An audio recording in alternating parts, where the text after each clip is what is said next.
Kentucky. And I'm also one of the DOPE organizers this year. I want to welcome the audience and our wonderful panelists to this scholar activist panel titled Just Climate Futures, the Social, Political, and Activist Dimensions of Carbon Removal Approaches. Before I introduce our panelists and our moderator, I just want to mention some housekeeping. We do have some questions for the panelists, so we will start with those. But at the end, we have also saved some time for Q&A from the audience. We are monitoring the Whova Q&A and the Zoom Q&A, so we will see your question. Just want to make sure everyone knows that. We will have time for audience questions at the end.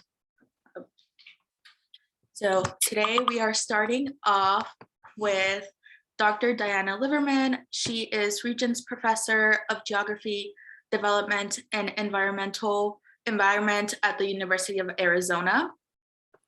With us today, we also have Dr. Holly Jean Buck. She is Professor of Environment and Sustainability at the University of Buffalo in Buffalo, New York. Our third panelist is Jasmine Davenport. She is the Executive Director of Our Climate. And our moderator is the wonderful Karen Kinslow. She is a PhD student at the University of Kentucky. Thank you everyone for being here. And I am excited for some awesome conversation today. So I will hand it over to Karen.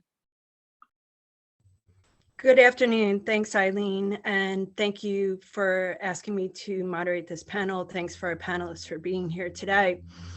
I'll go ahead and get right into the questions. So question number one, how do current conflicts in the world affect a vision for reducing and or removing carbon dioxide in the atmosphere, from the atmosphere? In a March 22 article in The Guardian, Dr. Svetlana Krakowska, Ukraine's leading climate scientist, noted that the roots of both the climate crisis and this invasion are in fossil fuels.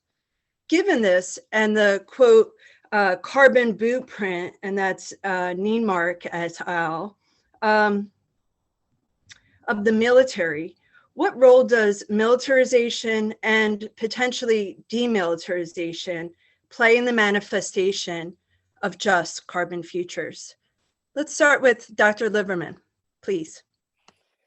Well, first of all, thank you very much for inviting me to participate. I've enjoyed attending some of the other sessions, and I'm speaking to you from Tucson, Arizona, on the lands of the Tohono and Yaqui, and I honor their ancestors and their stewardship of the land. The other thing about living in Tucson that you eventually stop hearing it, but we have a major military base right in the middle of the city. And so every hour there are planes flying over, whether it's F-16s or larger transport planes. And so we're very aware of and sometimes the city just smells of jet fuel from those flights. So we're very aware of the military bootprint here. And I offered to talk about this question because Svetlana Krakowska, I was fortunate to be able to work with her pretty closely. I was one of the geographers who was the author of the IPCC 1.5 report, and particularly the chapter on climate and development. And Svetlana was our review editor, so we worked with her very closely. So a couple of weeks ago, when they were negotiating the summary for policymakers of the report on impacts, vulnerability, and adaptation of IPCC, Svetlana, initially there were about 11 Ukrainians that were attending virtually that plenary session. And initially they said they would keep working, but you could actually hear bombs going off sometimes when they were speaking. Svetlana was in Kiev, and she made an intervention saying that she really felt she could not continue to participate because she was worried about her children. But then she made the comment about, it's about fossil fuels. This war is fueled by fossil fuels. Climate change is fueled by fossil fuels. And this sort of went viral and resulted in the Guardian article. One of the things that wasn't reported was that one of the head of the Russian delegation actually apologized to her for the war. So we're worried about him as well as the climate scientists who are in the Ukraine. So I think my quick answer is that absolutely the war and climate change are closely rooted in our addiction or the addiction of those in power to fossil fuels. The US military is a major emitter, although not overall in US emissions quite as big as we might expect. It is in the top 50 if you ranked all the countries in the world, and the US military was a country. But if you think of the other wars, and I'm older than most of you, and so we've had a lot of wars over fossil fuel: Iraq, Syria, South Sudan, South China Sea, internal conflicts in Nigeria, internal conflicts in our own region around pipelines, which where there's been a lot of violence against indigenous people and protectors. So we've had this war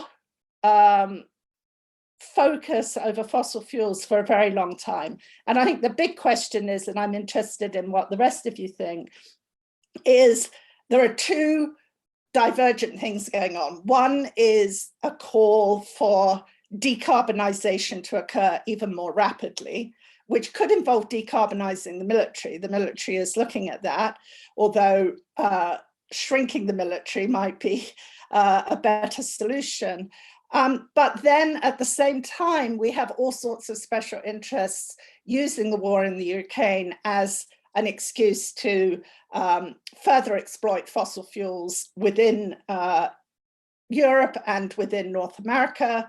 So just yesterday, we saw the Biden administration promising to expand production of gas in order to fill the gap in Europe if they start to wean themselves off gas from Russia. So I'll stop there, just some initial thoughts on the links between militarization and climate change. Thanks.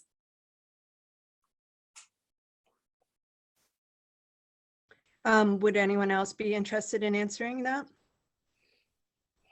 Dr. Buck? Sure. I mean, maybe it's obvious, but it certainly illustrates a reason for ending fossil fuels. And I started thinking about this. I wrote a short book recently about ending fossil fuels, and I read a lot about Putin and his dissertation, which was titled Mineral and Raw Materials Resources and the Development Strategy for the Russian Economy. And just the view that energy is a strategic weapon has been there for a long time. And there's no sign that the regime there really intends to give up oil and gas. So I started thinking about what does that mean for climate policy, for phase out of fossil fuels. So I think that, one of the reasons to end fossil fuels isn't just climate change, it's that they're entangled with oppression, corruption, and conflict, which is a more immediate threat for many people. And I think that we need to not just talk about phase out, but specify a peaceful phase out. And part of that is reducing demand, obviously, but even that's not a straightforward success, because you might have stranded reserves and then people may still be stuck with an autocratic leadership that might pivot from selling fossil fuels to selling even more weapons, not necessarily an improvement. So all these things are entangled. It really made me think about how phase out is really a global problem, because we risk having this situation where there might be a green half of the world where people are congratulating themselves on reaching net zero, and then sort of a fossilized half of the world where energy reliant economies are still producing fossil fuels and selling them to nations that haven't been helped in organizing or affording these vast renewable infrastructures in the grid that you need to make them work. So how do we bring in this global analysis to think about supporting transitions all over the world? It's just much more of an international approach than many countries and sometimes activists are taking. And the other point I'll make related to this is I was recently reading Ukraine's long-term strategy for 2050 in terms of low carbon development. And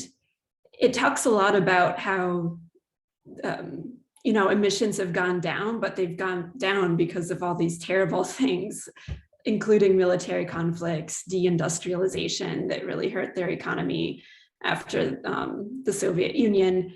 And so it made me also hesitant about talking about decarbonization, frankly, because if you're just looking at the carbon, you're missing the story of some of what drove those changes. So hopefully we can complement that with other languages and other frameworks. Leave that there. Okay, so that kind of segues us into our next question, which talks more broadly about justice and how justice is related to the idea of a safe Earth system. And I think that's to be understood both in terms of societies, but also ecologically speaking. So given that there are exacerbated societal stressors that comes from one of Dr. Liverman's papers, I believe, and multi-layered vulnerabilities in many localities. We have talked about globally, but locally throughout the globe as well. How do we responsibly and justly deploy decarbonization and, as Dr. Buck had suggested, maybe further the end of fossil fuels more generally? I'll pop in here. So first, I want to state that although I'm a climate justice advocate and scientist, I don't speak for the entire environmental justice community. I'm just one individual. So my, first thought is we have to start with establishing trust. How do we do this? Communities should be involved from the start during the brainstorming and the design process. Whenever you're wanting to introduce a new project, then it's vital to understand the history and context of the subject matter at hand. We all know that carbon removal has been a taboo subject. There have been things that have happened in the past that did not go well whatsoever. Carbon removals cannot be rushed. So some projects may be promising and others not so much. Every landscape is different. I like to say there's no one size fits all approach for climate change. We must use every tool in our toolbox to mitigate the climate crisis. What didn't work in one community does not mean it won't work in another community. It also doesn't mean that companies and organizations and scientists weren't able to go back and reconfigure whatever a project was that didn't work the first time. One other way that we can make sure carbon removal projects are done correctly is by setting up communities up for success and to thrive. This means resources, including funding, technical expertise, sustainable management, and room for the project to evolve.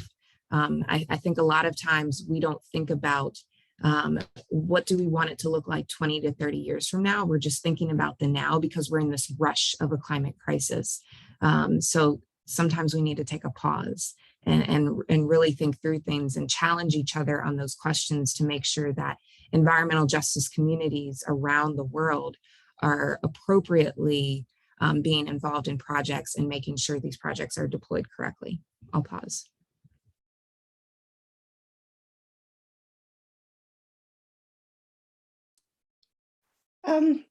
So this question about how do we have a safe and just system it's like consuming my life right now, because I'm part of something called the Earth Commission, which is basically the Planetary Boundaries group, expanding more into issues of equity and justice. And we're really struggling a lot with, can we think about planetary justice, or is really the way to work on justice at the much more local level? And one of the issues about the safer system, where Johan Rockström and others are basically trying to set guidelines for avoiding tipping points, for example, is that some of those guidelines, not just for climate, but for biodiversity, have a lot of trade-offs, including for the poor. So going back to the first question about the war and decarbonization, we're seeing right now what's likely to be an incredible energy poverty crisis over the next few months, because the rising energy prices are hurting the poor so much. So one of the questions I think we have to ask as we look at just climate futures is, how do we look at the full range of justice, procedural recognition, distributional, and what do we do to ensure justice during the transition, so that the people who've just gotten access to electricity or to mobility through transport are not sort of thrown back into poverty as a result of an abrupt transition. And we're trying to think a lot about how do you support people through a transition that might involve higher energy and food prices, particularly in the context of the war that's happening in the Ukraine, which is going to affect food prices as well, because Ukraine is a breadbasket for not just Europe, but for other parts of the world that they export to.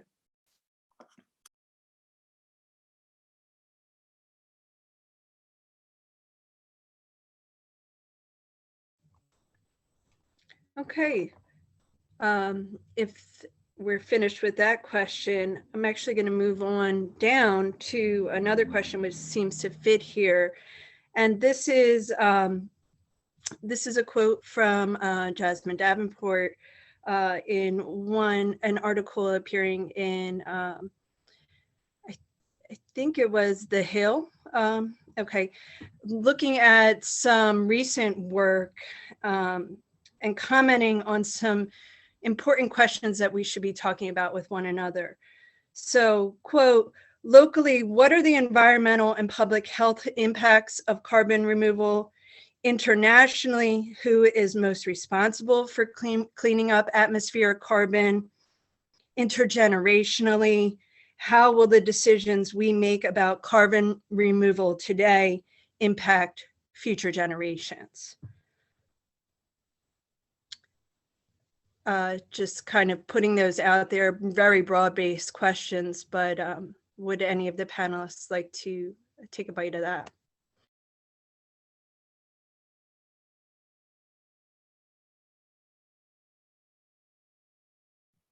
I mean, I'm happy to speak to some of this. I think first, we need more research on the environmental and public health impacts. We need that research on a multiplicity of scales.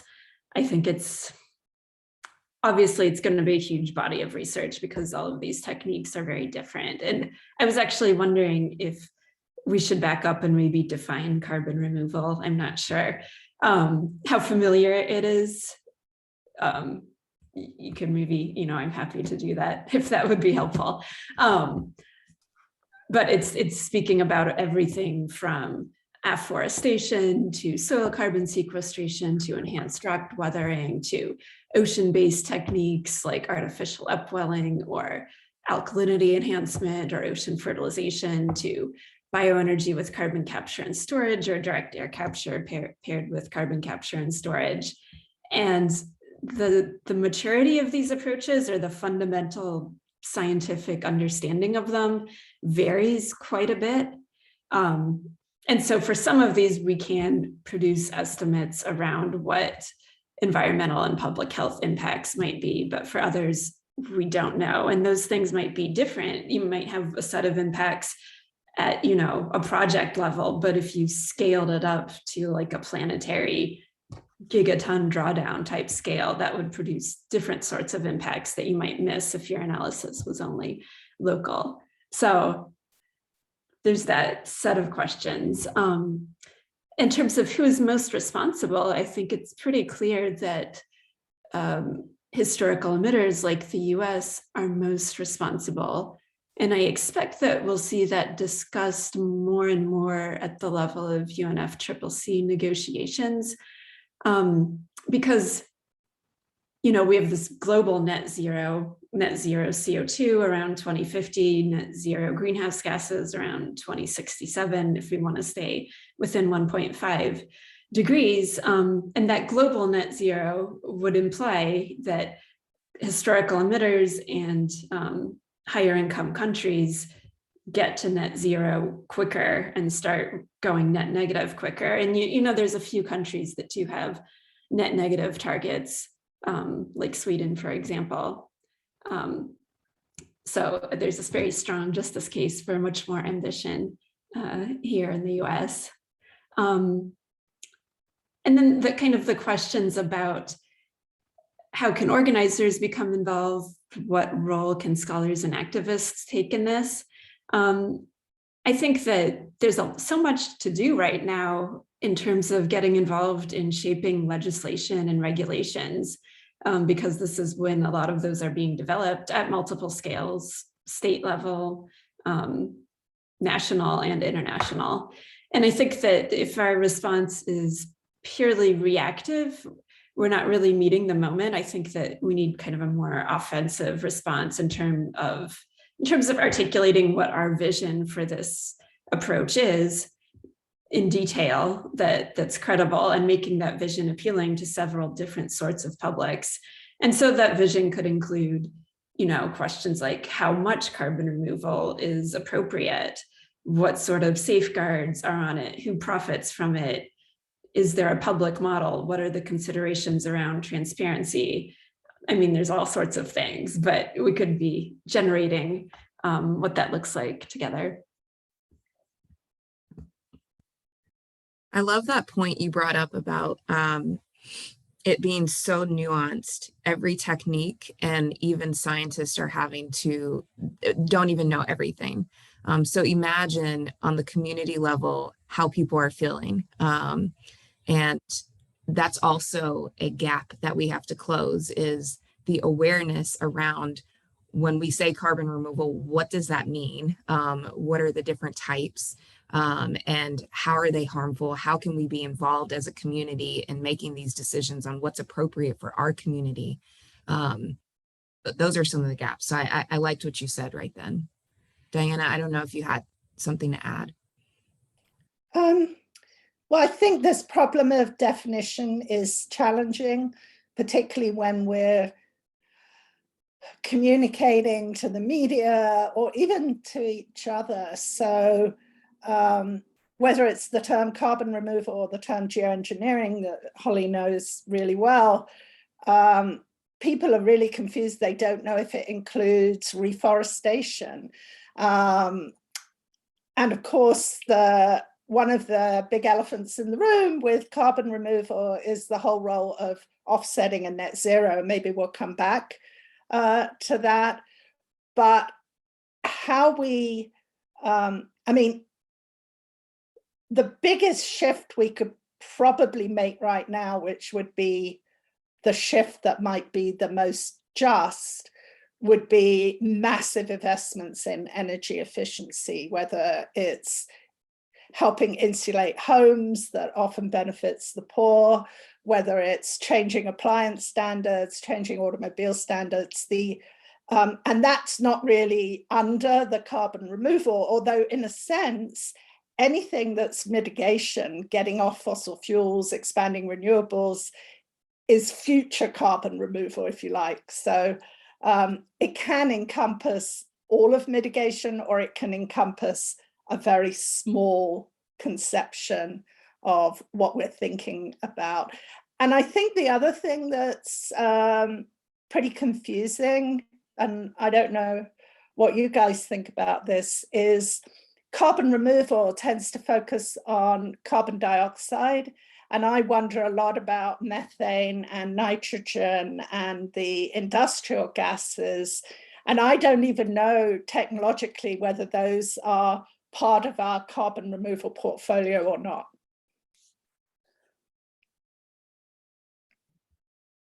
If I could just add to that, I think that there's increasing interest in methane removal technologies. I don't know much about them, but I think a lot of people are assuming that CO2 emissions can get pretty close to zero, and then carbon removal is compensating for the nitrous oxide emissions, the methane emissions, mostly from agriculture later in the century. So yeah, share that.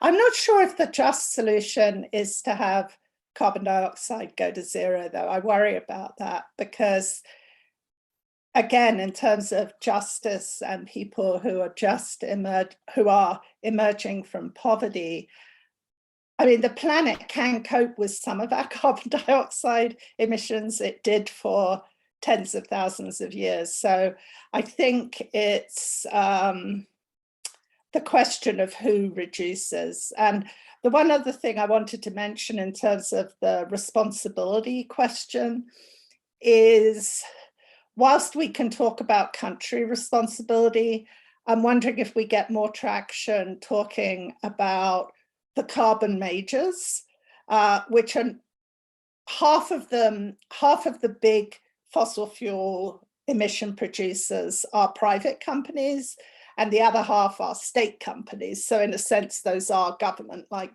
Gazprom. But should we be focused on those corporate emitters, or should we be focused on the rich? Because one of the things that I think can turn off action in the US when we just talk about the US as responsible is maybe we need to talk about the overconsumption in the US is responsible, but there's a lot of people in the US who are vulnerable and not responsible. That's an interesting point. I think it depends on who the audience is, to answer your question. You know,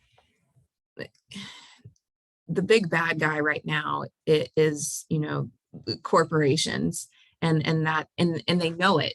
That's why you're seeing various greenwashing. That's why you're seeing some companies who actually want to rectify what they've done, and then others who are just silent.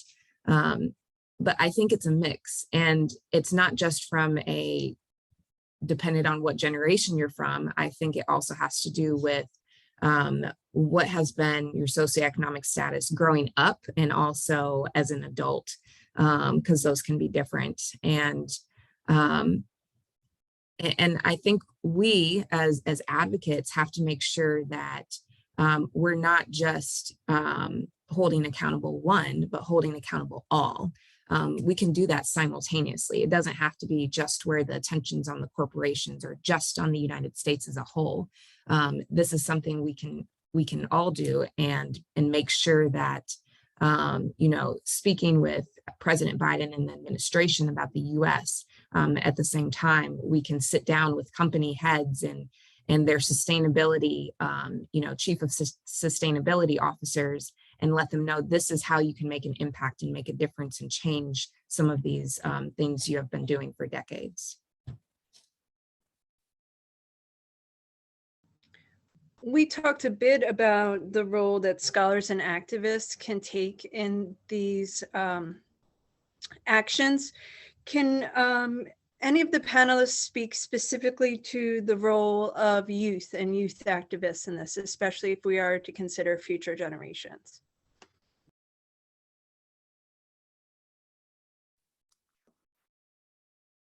I'll pop in. I lead a youth organization, so maybe I should start. So one thing that we are actually starting to do in regards to carbon removal is that gap of knowledge that I talked about earlier. We feel like it can be our niche to be able to, how can I say this, close the gap on that lack of awareness around carbon removal. Also bringing together people on the issue.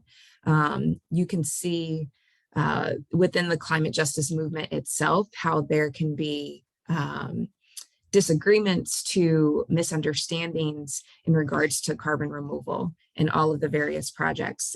So how we're getting our student leaders involved is by telling the stories from their communities, involving elders that they know within their communities, showing the pros and the cons, showing off different companies and organizations who are working on various projects. Breaking down what are the different techniques that Holly was talking about earlier. And so student leaders, youth organizers in general have an opportunity here to actually be part of establishing this research and this foundation on what does carbon removal mean for all of us? How are we going to define it? How are we going to make sure we're deploying it justly if we do decide to do that? So I'm very inspired by the students I teach who are climate activists, and it's sometimes quite challenging because they know so much as an instructor to figure out what can I do to support them, what's the most useful way to support them. And one of the things that I have faced is we actually have some of our really fantastic student activists who are graduating this year, and they're asking us, well, what do they do next? Is there a career for them? Sort of like Jasmine's actually being in an organization and running an organization, or is the best way to change the world to go into research or to run for office? And I think that question of what becomes of today's youth activists and how do we support them going forward into the future is something I struggle with quite a bit. How much of it is helping people with the technical stuff? How much of it is, to the extent we can, training people in climate communication? Or how much of it is just going to the protests and being there without being the academic who's at the center of it, who's just there in solidarity? Sorry, I'll add in here. You were hitting some points. One of the questions I ask people, whether it's my direct reports or it's youth, and there's a diagram of this. Dr. Ayanna Elizabeth Johnson showed this off, but what's the work that needs to be done? What are you good at? And what gives you joy? So finding out that intersection for folks, I think, is really important. Also keeping in mind that 10 years from now, every single job on this planet is going to have to do with climate. So there are so many different pathways for people who want to make an impact on climate change and work on this in their professional career. Being an advocate shows up differently for me in my professional life and in my personal life.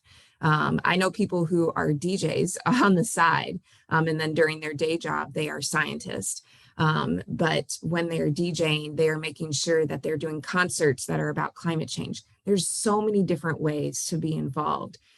So I would just say to anybody who is listening, know that there are a lot of us out here who want to mentor and can show you those different pathways.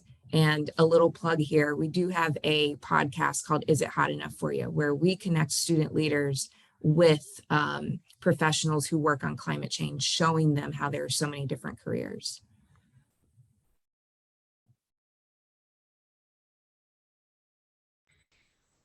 Just in terms of definitions and understanding, one thing our collective had talked about was what exactly is an activist too. I think sometimes we take for granted these terms and terminology. And we started to get a little bit into that more, but maybe that's something we can think about in our discussion going forward. I wanted to move on, speaking of youth activists, to the question about COP26 and shifting gears a little bit, but back to this idea of net zero. So this year at COP26, we heard from many representatives of especially island nations and frontline communities that net zero is not enough for various reasons, including the possible co-optation of the concept by corporate interests.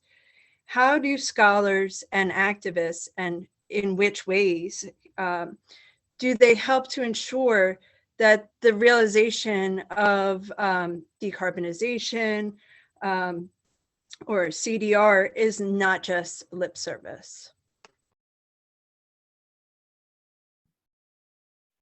Maybe I'll start off by giving more kind of background on this, just because in case people aren't familiar with it again. So carbon removal has a few different roles. One is to compensate for what's called residual emissions or ongoing emissions after net zero has been reached. And so you could ask, why would there even be leftover emissions? Mainly because some sectors like industry, like agriculture, aviation and shipping, technologies for fully decarbonizing those aren't mature. So that's one potential role. Another is to deal with legacy emissions or emissions that happened a while ago, maybe even as far back as the Industrial Revolution. In theory, those could be cleaned up if we developed a large carbon removal infrastructure. So you see some companies talking about that in terms of their aspirations. And so there's a lot of contestation around, how many residual emissions are just. I thought the point that Dr. Liverman made, that how close we get to zero is a justice question. And most of the times in kind of government strategies, this is talked about in terms of sectors, but we should also be thinking in terms of luxury emissions versus subsistence emissions and other sort of axes besides what sectors are allowed to still have some emissions left over. And kind of the amount of these leftover emissions informs how big of a carbon removal infrastructure you might need. And there's definitely going to be sustainability, land, water, energy sorts of limitations at some point that's currently, in my view, underspecified in the literature. So to wrap around to your question, I mean, this is why fossil fuel interests and others are obviously interested in carbon removal, because maybe you could have larger ongoing emissions from fossil fuels and balance those with these negative emissions or carbon removals. In theory, in practice, I think we still don't know how feasible that is, but that's part of the discourse. So what can scholars and activists do to combat fossil fuel companies co-opting this whole concept? I think there's a number of demands that activists could formulate. Kind of really obvious baseline is transparency of data that allows for claims to be evaluated. There's a few organizations, one's called Carbon Plan. They're doing a good job of, in my view, of finding issues with sorts of algorithms that are estimating forest carbon credits and so on. We need science and activists to be able to see what's going on behind these claims of carbon removal. We also need, I think, to reject a role for enhanced oil recovery. And there's other regulatory demands that could be made that we could talk about. But I think even more ambitiously, a third thing that activists could demand is public ownership of carbon removal, as well as public ownership of the platforms on which carbon removals and emissions are tracked and exchanged.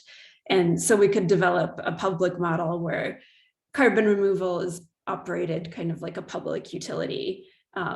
And I think scholars can help activists in describing these demands and thinking about how they could work.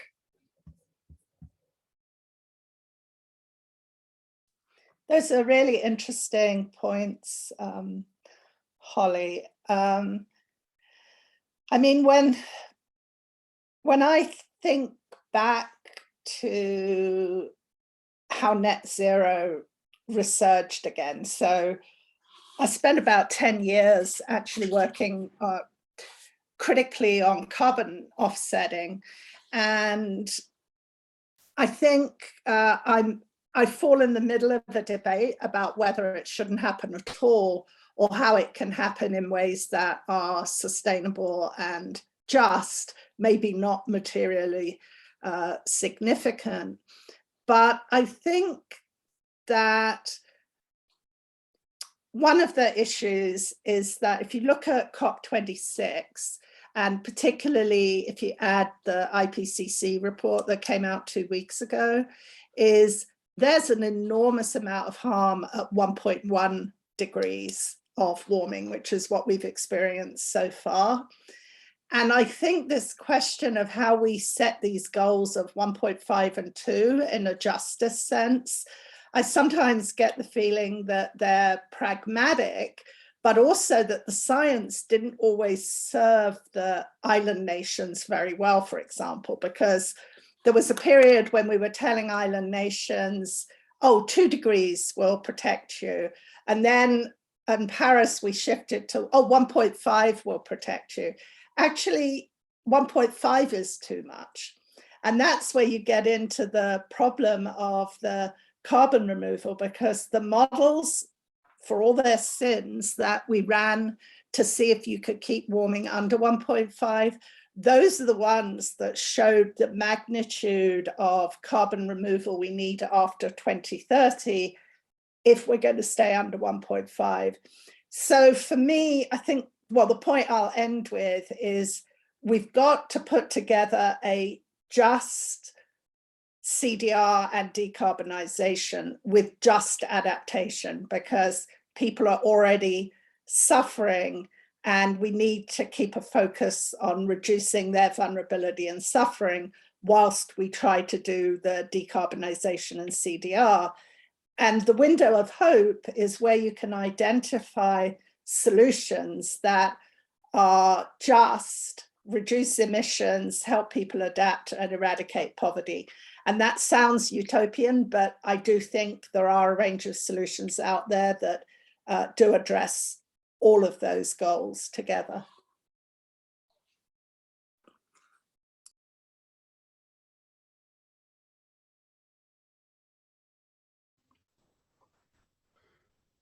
Okay, moving on to the next question.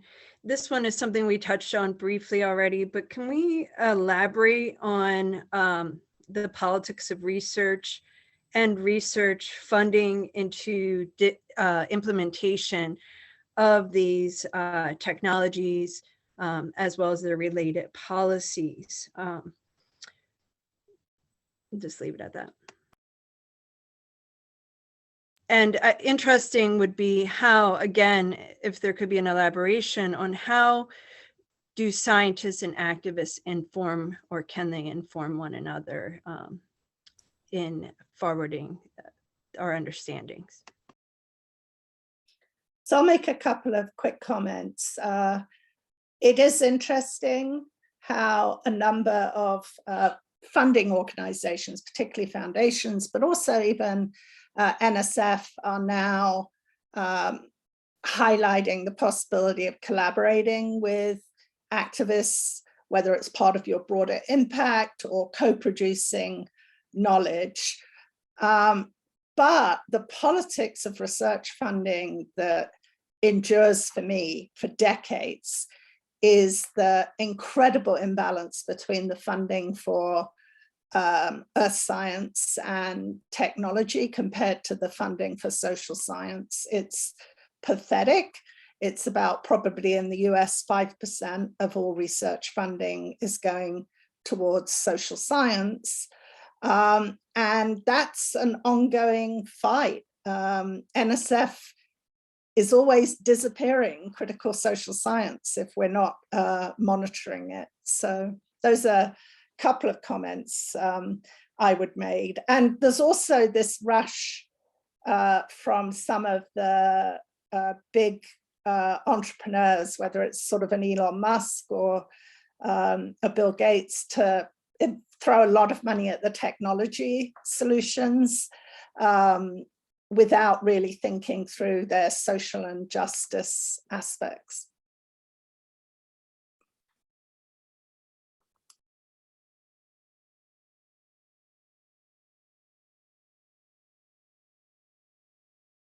I'll just elaborate a little bit more on this question. So in terms of the politics of research and research funding, last year's IPCC reported or warned that CDR deployed at scale, quote, is unproven, and reliance on such technology is a major risk in the ability to limit warming to 1.5 degrees C.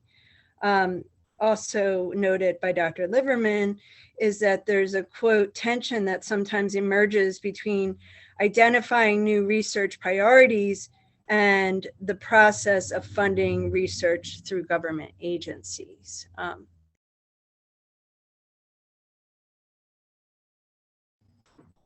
Oops, was I muted the entire time? Okay. It's at the very end.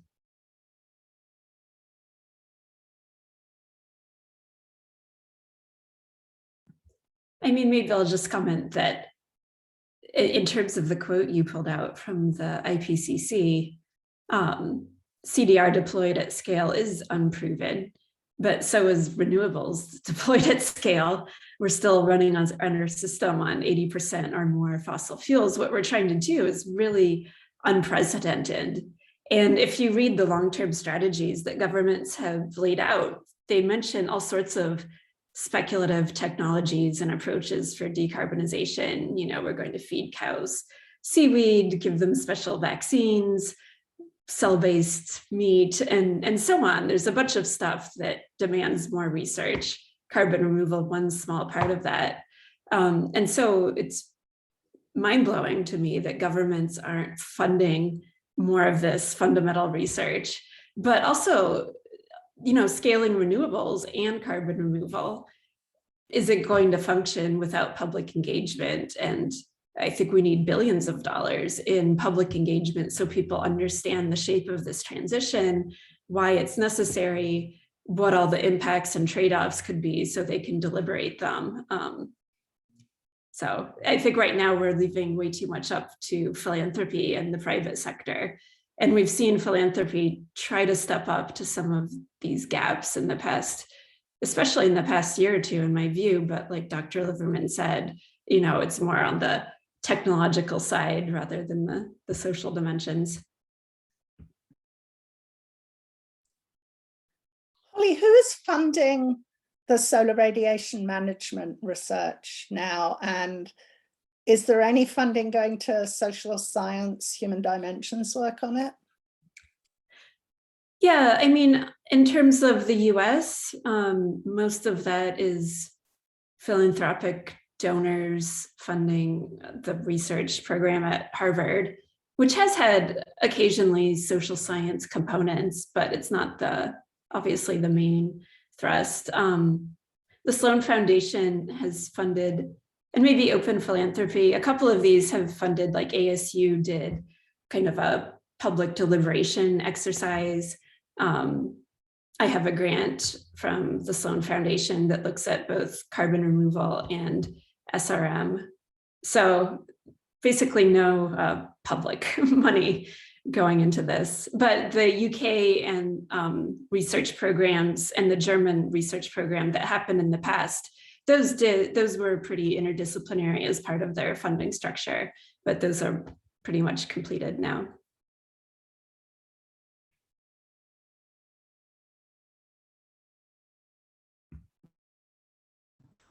Okay, I have about 2 more questions here. I would like to return to this idea of both climate change and decarbonization efforts being a multifaceted issue requiring a multifaceted, quote, toolbox. Would the panelists be able to discuss or continue to discuss the ways in which both activists, scholars, since this is activist scholar panel, we keep saying that, but how folks can get involved in these efforts, and how those who are involved currently, such as yourselves, can do that, fill in those gaps, and do the outreach and education required. Thank you.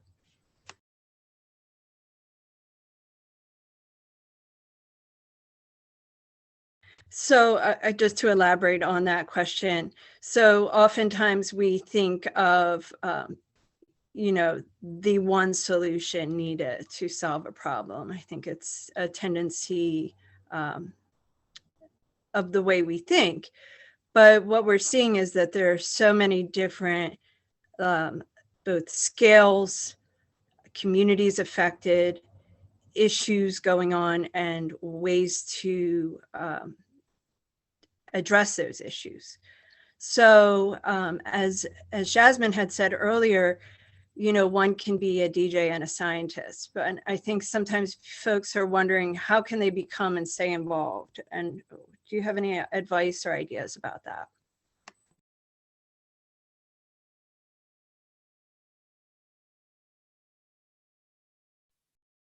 I guess I'll start.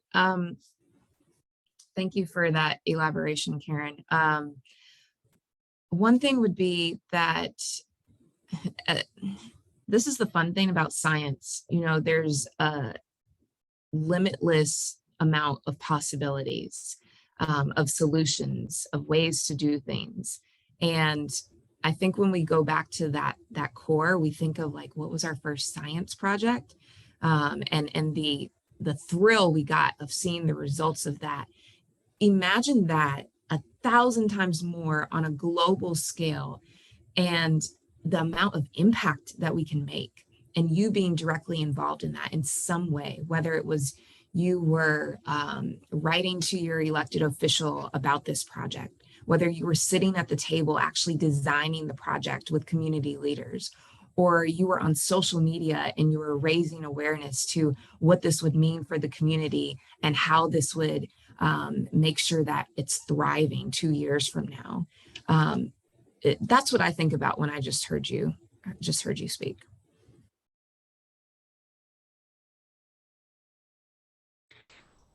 So when I reflect, I mean, actually, when you invited me to be on this panel, I thought, am I a scholar activist? Because I'm not sure I'm a scholar activist in the way some of my students see activists, but I do think you can be an activist, or you can try to be an activist within the system, which I've tried to do quite a bit, whether it's being an IPCC author or contributing to the US National Climate Assessment, or even going and talking to corporate leaders. And I sometimes, this is just self-reflection, I sometimes think, have I really made a difference working within the system, or should I be doing what my friend Farhana Yamin does, which is gluing herself to the door of Shell in the UK? But there are ways, I think, one of the things we're fortunate about in academia is, for better or worse, tenure gives you a way to be a bit secure and to be more activist. But sometimes by that point, we're sort of brainwashed into sort of, oh, we should be informing policy, not deciding policy. So I think finding ways to then break out of that, the wheel that you're on to get tenure, and then figuring out how to become an activist that's helpful is quite important. So one of the things I've done over the last 15 years is I do a lot of work with the cultural sector and with artists, just trying to be helpful, answering questions, being on boards and whatever. And I agreed to join my mayor, who is very progressive, Regina Romero, has a climate action committee. but we are so constrained by, it's really forced me to confront reality. I've got all these great ideas of what we could do locally, but the city of Tucson is so poor, we don't have any money to do most of the things that everybody is saying we should do, whether it's subsidizing solar for the poor or planting trees. The financial constraints at the community level are an enormous barrier.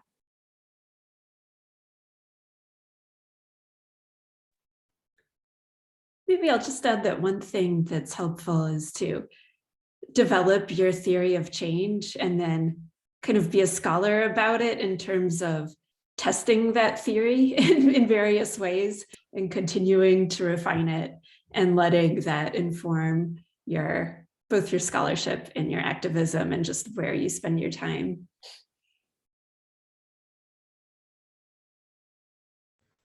Okay, final question, and then I'll just leave it open to the panelists to add anything else they'd like to say today before our audience questions.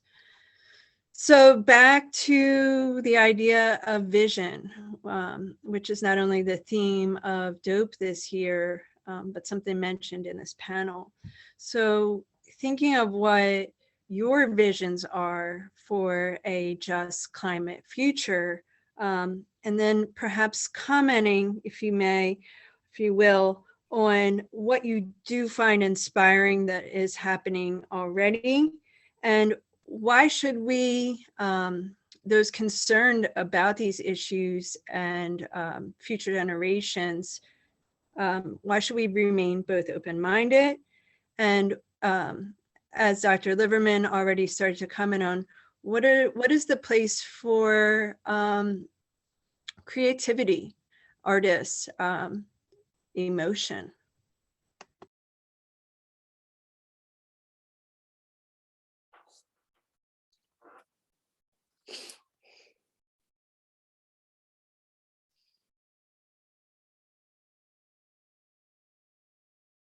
So maybe we can start out, I know I asked like multi-layered questions.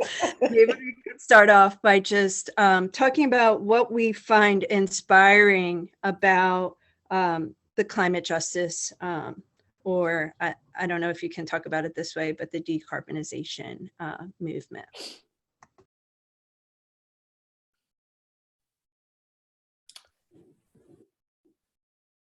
All about to say something, sorry. What has me hopeful and inspired by the climate justice movement is that it's all encompassing. It's a movement that is thinking about all other social justice movements at the same time and making sure that we are keeping at the forefront of our minds that with every climate disaster, it's only exacerbating every stressor in societal inequity. So what has me hopeful about it is the people. It's us who are in this and are staying open-minded around it.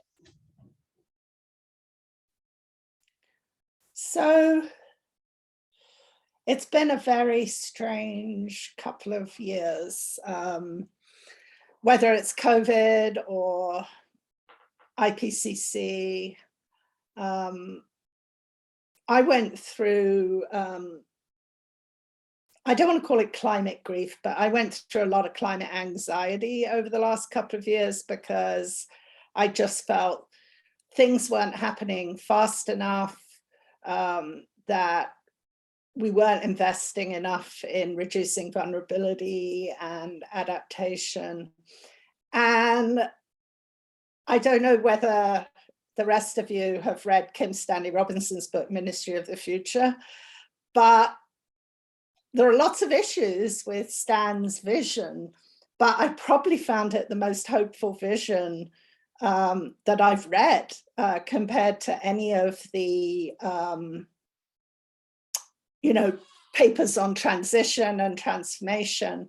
And the reason is he tried to come up with a vision that would solve the climate crisis at scale.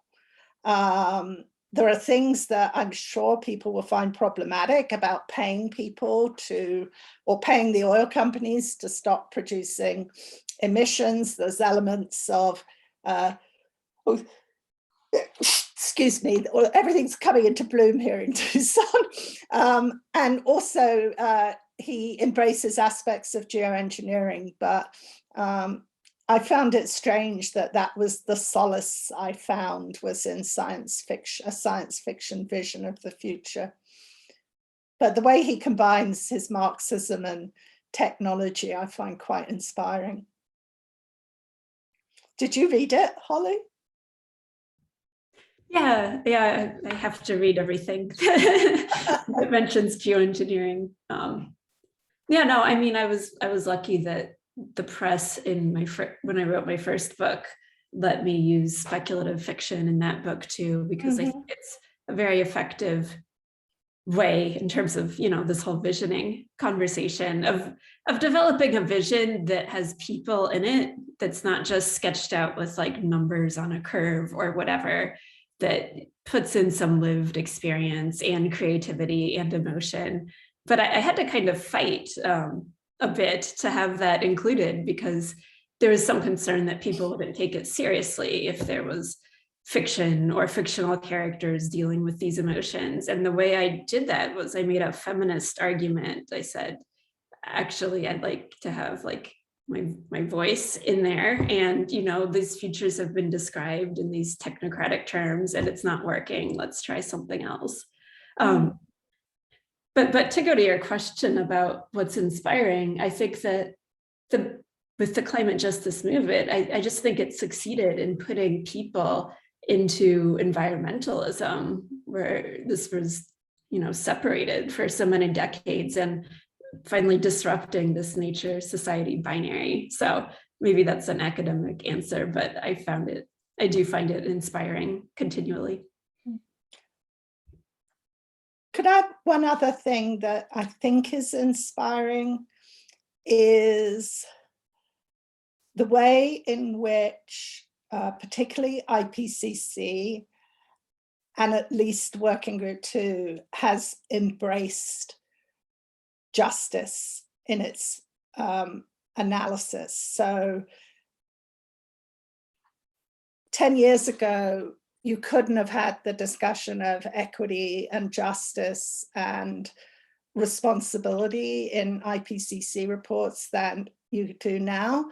And one of the reasons that there is an increasing diversity of voices, respect for critical global change scholarship, and trying to bring in voices who are not the traditional academics. So it makes me optimistic that even that, you know, institutionalized climate reporting is bringing in more critical perspectives and a broader set of voices.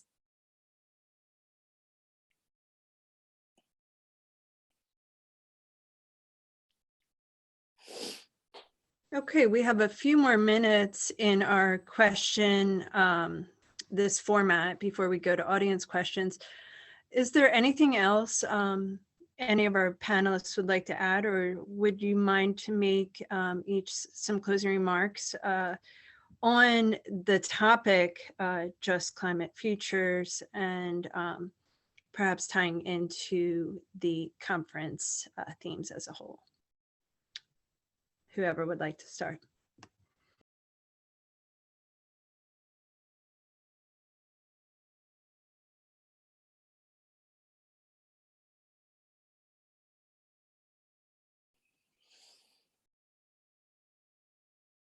Do you think that are there any topics that are important to, whether it's your scholarship or activism, that were not addressed today, that you would like to speak on to this audience?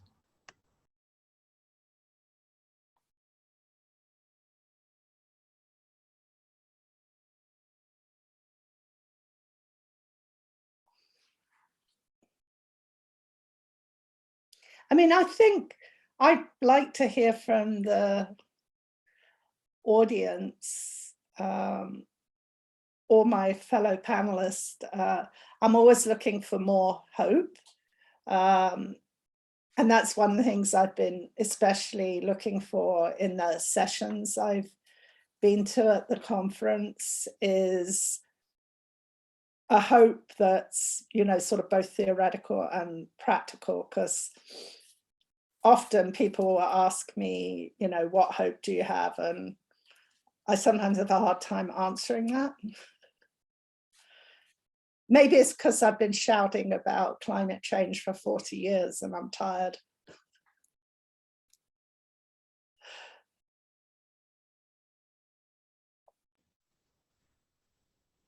Okay, well, let's move on to the first question from the audience then. The question is, do you all feel that discussions about carbon removal are used to maintain the status quo and to keep people from imagining the radical change that's needed? It goes on, I come from a state that has a large fossil fuel industry, and it often feels like carbon removal is brought up to distract.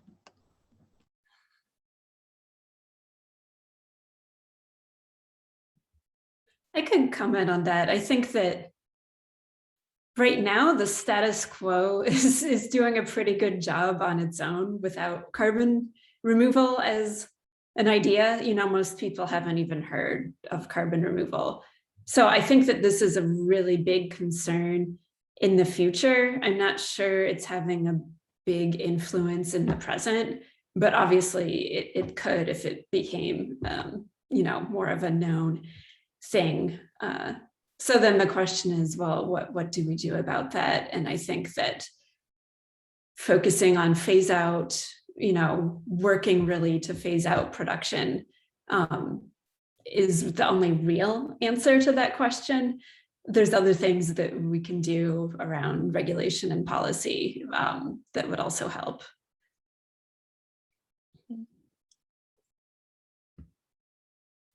I do think that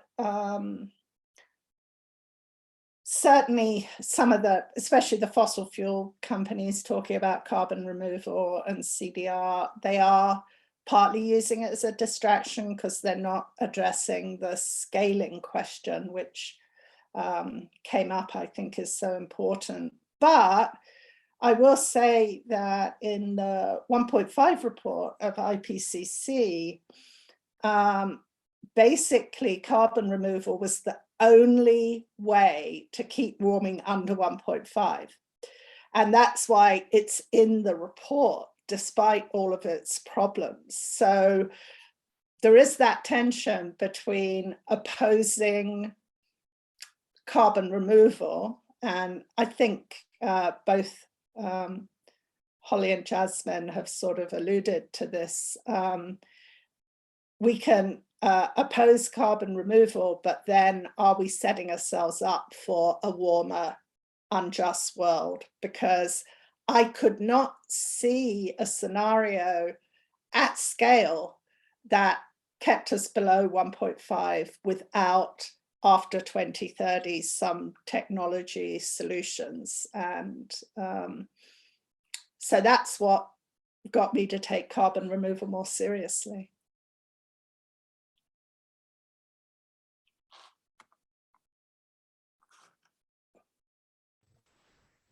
Okay, our next question from the audience is, how can we prioritize Indigenous voices better in the United States? And within this topic, I guess.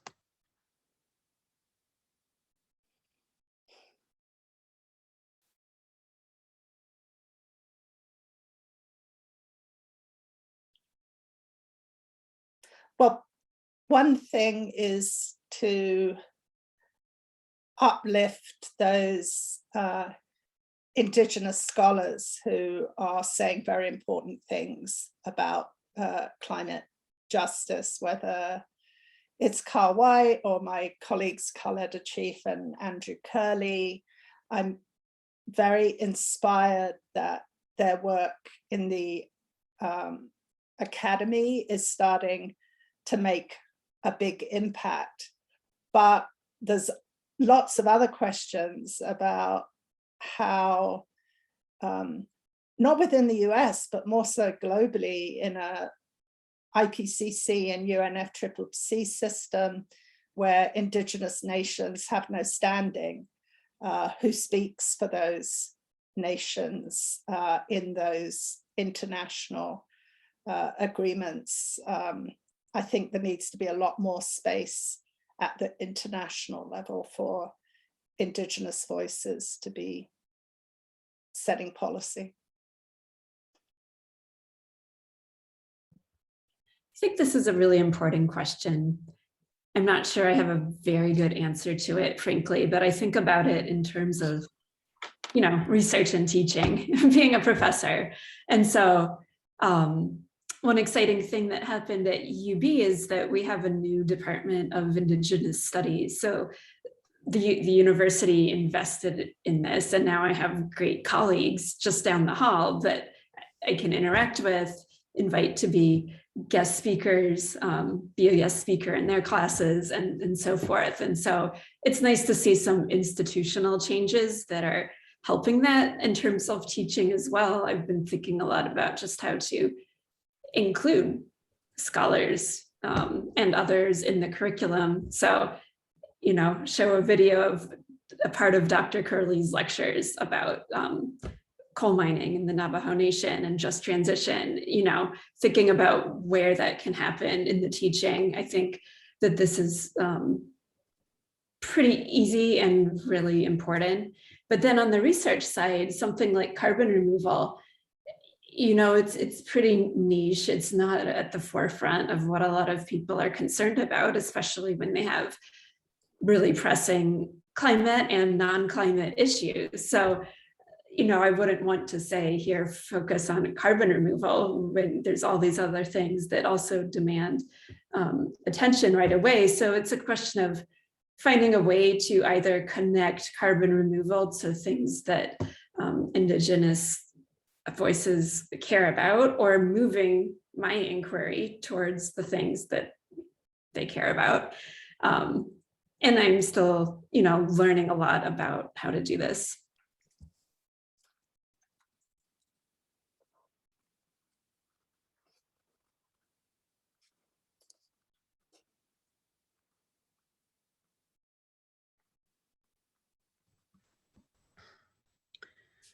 Okay, the third question from the audience. Hi, everybody. Greetings from Iran. In your opinion, do these kind of strategies act radically and effectively? I mean, the problem is very deep and complicated than just some limited movements.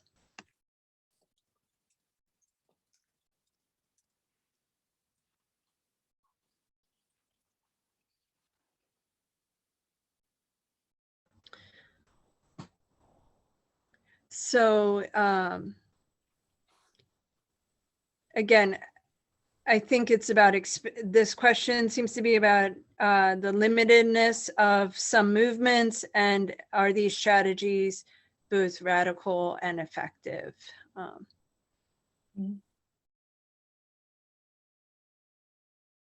So one of my collaborators, Joyita Gupta, who's a lawyer, believes that some of the most radical opportunities are through changing the legal system, whether it's suing for reparations and loss and damage, or using the legal system to deal with corporate emissions. And I think there is, the law can be radical.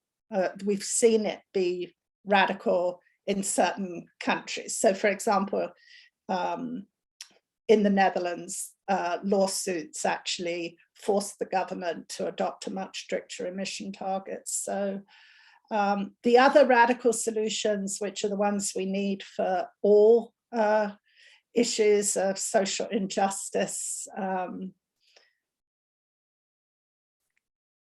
I'm not seeing them happening for a while.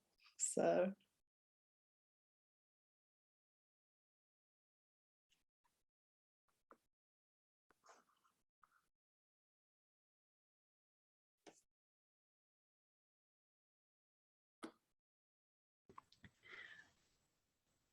getting back to visions, and I'm just going to interject here as we wait to see if there are any more questions from the audience, but kind of playing with that question a little bit, can the panelists talk about ways in which the complexity of our moment is can be woven into a climate justice movement? I think we talked about that a little bit, but I think that Jasmine had mentioned that what was inspiring was how other social movements in the climate justice movement were able to come together.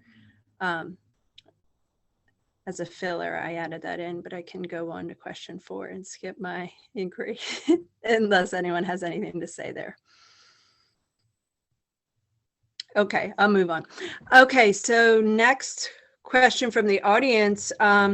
The panel has spoken to the technical reasons that we have little choice but to take carbon removal seriously, as well as the risks of allowing it to become an alibi for incumbent industries.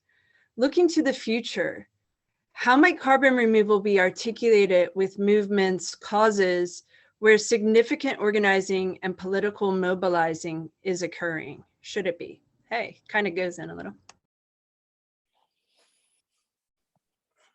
It goes in a lot, Karen.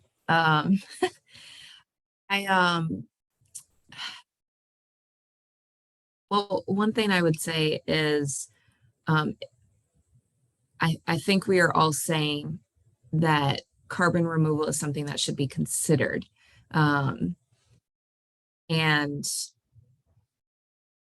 again, it has to be thoroughly investigated. And I don't think any of us, they can correct me if I'm making the wrong assumption. I don't think any of us are saying a positive yes on every carbon removal technology. But if we are trying to mitigate the climate crisis, again, it's going back in our toolbox. We can't just X out something because it sounds wrong. We have to investigate it. We have to see what it's about. We have to see, is it going to be applicable to the community that I live in?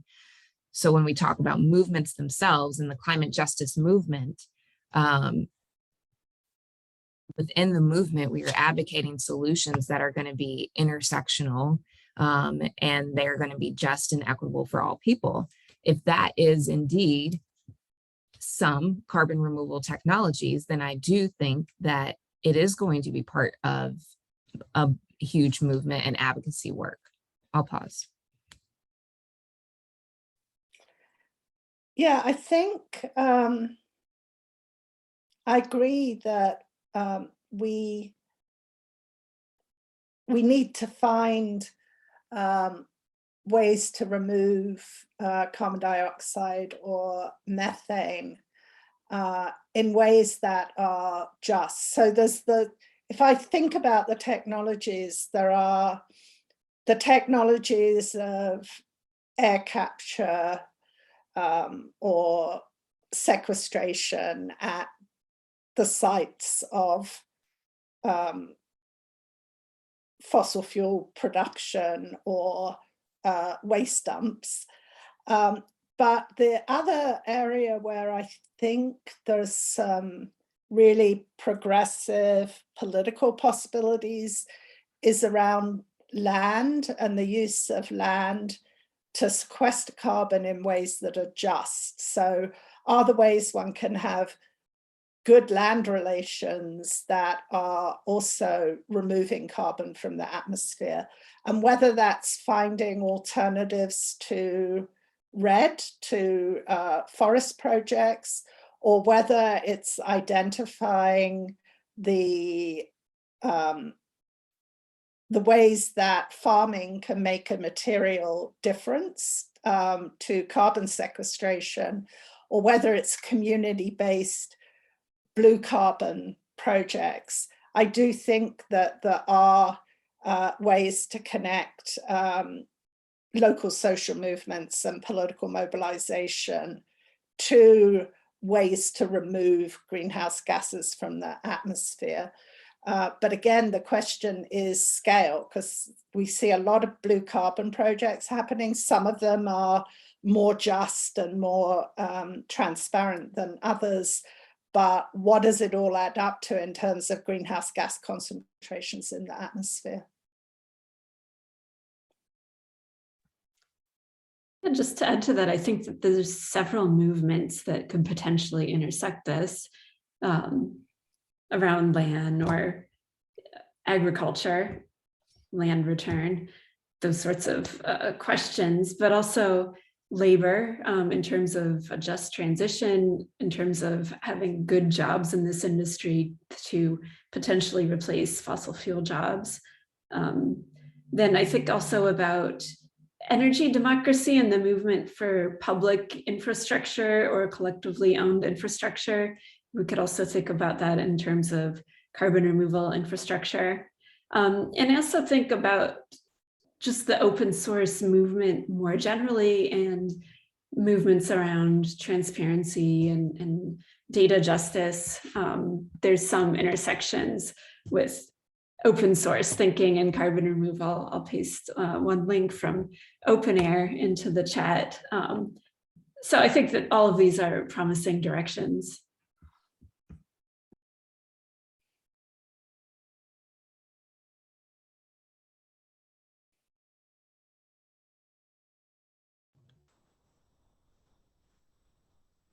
Okay, are there any additional audience questions to our esteemed panelists today?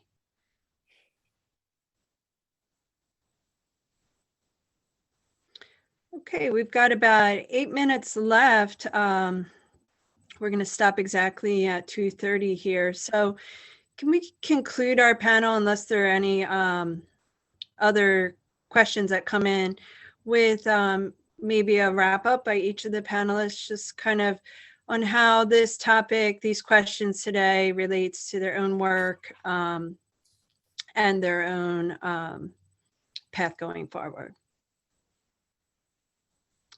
Would you like to start, Jasmine, since you don't have to? I'm not trying to call on anybody, but. No, it's fine. I can start.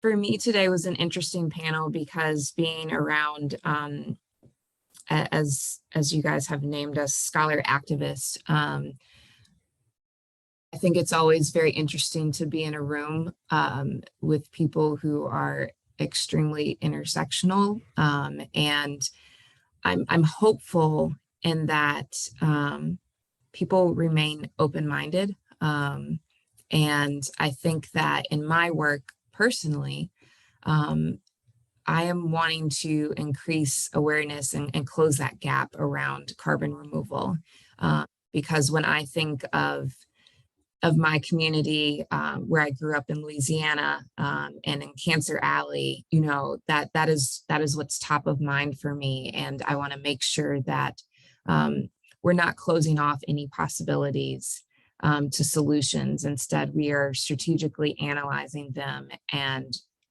implementing just intersectional solutions. I'll pass it to Dr. Liverman. Thank you. I think that question of remaining open-minded is really important. And I felt like the community of critical scholars can sometimes make judgments that are removing choices from people on the ground. So the example would be the blanket dismissal of carbon offsets, whereas there are communities who've benefited quite a lot and have well-governed, legitimate offsets, and we have to be careful not to close off choices or make judgments or decisions on behalf of other people. And I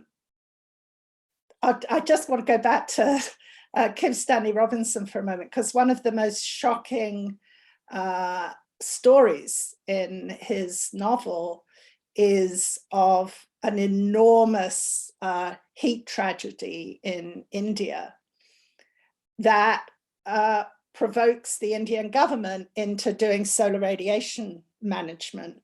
And that really made me think, because there is a bit of a literature out there as when does the humanitarian crisis of climate change become so bad that we go for these radical technical solutions? And it made me realize that I could see a future where a country might unilaterally start modifying the climate because of humanitarian as much as political concerns. So yeah, I'll just leave it there. I guess I'll add that I'm concerned that some people are so wary of either carbon removal or carbon capture and storage that they might rather settle for 2 degrees rather than deal with carbon capture or carbon removal, which are distinct but obviously related in some ways. And obviously, I think that we need to try for 1.5, even if we don't feel comfortable with every potential pathway to get there, and really do the work of trying to make these approaches beneficial for communities rather than handouts to polluters, because we know that communities and ecosystems really need 1.5 or less, as was pointed out. And I also think that having a yes-no discussion on particular technologies it's a trap in that it can distract you from important questions on how, who, where, you know, and these sorts of really particular questions. And I'm concerned that we have to explicate like the potential impacts, ecological and social, of all of these techniques. That's a big project for science right now. But using the leaning into all of those as inevitable, I think that some people will say, okay, this is impossible, we're heading for 2 degrees, and we would enable this pivot to people saying, okay, 2 degrees is the new norm, and just kind of forgetting about 1.5. Maybe not next year, but maybe in 5 years' time. And so as we articulate both the science and our concerns about what might happen, we have to find a way to walk that line of not enabling people to just switch the goal to 2 degrees. So that's a big challenge for the work ahead. Not sure how to do it yet, but we need a discussion of how much is truly necessary, how much is sustainable, and it really has to be done with experts and communities in conversation. There's no other way to produce knowledge on this topic. So I think it's a really great topic for thinking about scholar activism, and I'm really grateful to the organizers for putting this together. Well, thank you very much, and thank you all for being here today. I have one other comment, Karen, which is I'm retiring in a few weeks. And so I'm now contemplating what it means to be a retired scholar activist. So if anybody has any suggestions, because I feel like once you retire, you can say whatever the hell you want. You don't have to worry about some board of regents coming after you and firing your staff or something. So I'm ready to let loose with whatever suggestions people have. And I think Annalise is going to jump in to close. Yeah, I just wanted to say thank you so much to everyone, and just really grateful for you sharing your experience and your thoughts today. So that concludes our panel, and just thank you all so much. And for those attending, we have next sessions to start right at 2:30, and then our keynote addresses tonight at 5:30 Eastern. So please make sure to tune in to hear Dr. Malini Ranganathan. So thank you all so much. Bye-bye.